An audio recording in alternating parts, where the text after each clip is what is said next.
Friends, இன்றைக்கி நம்ம apple jam வீட்டில் எப்படி செய்யுதுன்னு பார்க்கலாம். அதுக்கு ஒரு 3/4 கிலோ போல் நான் ஆப்பிள் எடுத்து வச்சுருக்கேன்.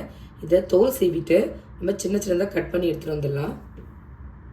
அது மேலே இருக்க தோல்லாம் பீல் பண்ணிவிட்டு இந்த மாதிரி சின்ன சின்னதாக கட் பண்ணி வச்சுருக்கேன். இப்போ அடிகனமான ஒரு பாத்திரம் வச்சுருக்கேன். இதில் நம்ம கட் பண்ணி வச்ச ஆப்பிளை சேர்த்துக்கோங்க.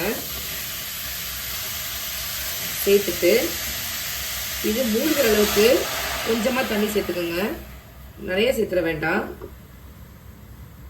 கொஞ்சமாக இதில் லெமன் ஜூஸ் சேர்த்துக்கோங்க, கலர் சேஞ்ச் ஆகாமல் இருக்கிறதுக்காக.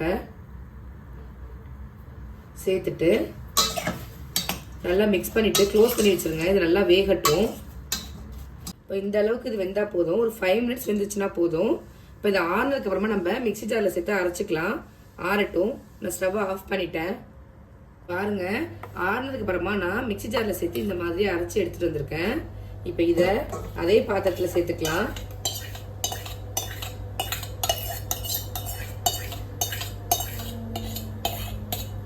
சேர்த்துட்டு நல்லா மிக்ஸ் பண்ணிக்கோங்க.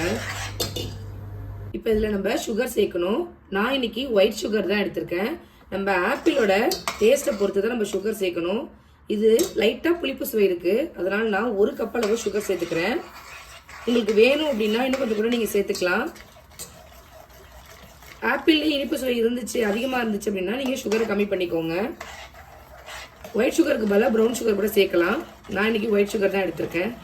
இது நல்லா மிக்ஸ் பண்ணிக்கோங்க. இப்போ சுகர் சேர்த்ததுக்கப்புறமா லைட்டாக லிக்விடாக ஆரம்பிக்கும். இது நல்லா மிக்ஸ் பண்ணிகிட்டே இருங்க. கொதிக்கட்டும். இந்த மாதிரி கொதிக்க ஆரம்பிக்கும். இடையில இடையில நம்ம மிக்ஸ் பண்ணி விட்டுட்டே இருக்கணும்.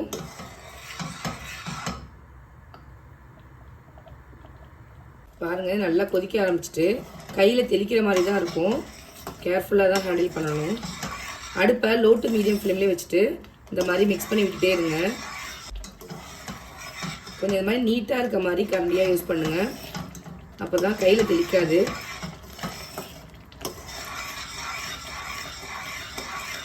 இந்த மாதிரி மிக்ஸ் பண்ணிகிட்டே இருங்க. ஒரு 5 மினிட்ஸ் போல் ஆகிருக்கு. லைட்டாக கலர் சேஞ்ச் ஆகிருக்கு. இந்த மாதிரி தெரிக்கும். லைட்டாக க்ளோஸ் பண்ணி வச்சுக்கோங்க. ஃபுல்லாக க்ளோஸ் பண்ணக்கூடாது, லைட்டாக ஓப்பன் இருக்க மாதிரி க்ளோஸ் பண்ணி வச்சுக்கோங்க. இப்போ பாருங்கள், இது ஓரளவுக்கு திக்காகி வந்துருச்சு. இன்னும் கொஞ்சம் நேரத்தில் ரெடி ஆகிடும். ஒரு 10 மினிட்ஸ் ஆகிருக்கு. இந்த அளவுக்கு திக்காகிருக்கு. இந்த மாதிரி மிக்ஸ் பண்ணிகிட்டே இருங்க. இந்த ஜாமோட பதத்தை எப்படி கண்டுபிடிக்கிறது அப்படின்னா, இந்த மாதிரி எடுத்து நீங்கள் ஊற்றும் போது இந்த மாதிரி ஃப்ளோ ஆகுதுல, இந்த மாதிரி ஆகக்கூடாது. இன்னும் கொஞ்சம் திக்காக விட்டு விட்டு விடணும். அது வரைக்கும் நம்ம இதை நம்ம மிக்ஸ் பண்ணிகிட்டே இருக்கணும். இப்போ பாருங்கள், இது ரெடி ஆயிடுச்சு. முன்னாடி நான் இந்த மாதிரி கரண்டியில் எடுத்து ஃப்ளோ ஆகும்போது கண்டினியூஸாக ஃப்ளோ ஆச்சு. இப்போ பாருங்கள், இப்படி விட்டு விட்டு விழுதுன்னு. இதுதான் கரெக்டான ஸ்டேஜ். இந்த மாதிரி விழணும். கண்டினியூஸாக விழக்கூடாது. இதுதான் இதோட கரெக்டான பதம்.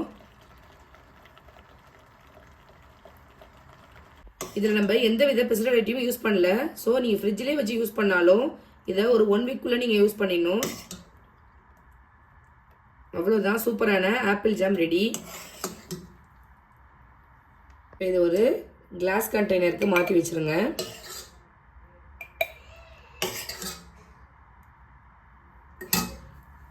இந்த ஜாமோட பதத்தை சில பேர் கண்டுபிடிக்கிறதுக்கு கஷ்டப்படுவாங்க.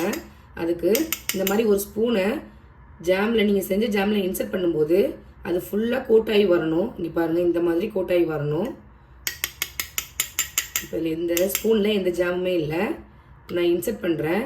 இப்போ பாருங்கள், இப்படி கோட்டாகி வந்துச்சு அப்படின்னா கரெக்டான பதத்தில் இருக்குது. அவ்வளோதான். பாருங்கள், சூப்பரான ஜாம் நம்ம வீட்டிலே ரெடி பண்ணிட்டோம். நீங்களே இதே மாதிரி உங்கள் வீட்டில் செஞ்சு பாருங்கள். எப்படி இருக்குது அப்படிங்கிறத கமெண்ட் பண்ணுங்கள். நான் போகிற ரெசிபீஸ்லாம் உங்களுக்கு பிடிச்சிருந்தா நம்ம சேனலை லைக், ஷேர் அண்டு சப்ஸ்கிரைப் பண்ண மறக்காதீங்க. தேங்க்யூ.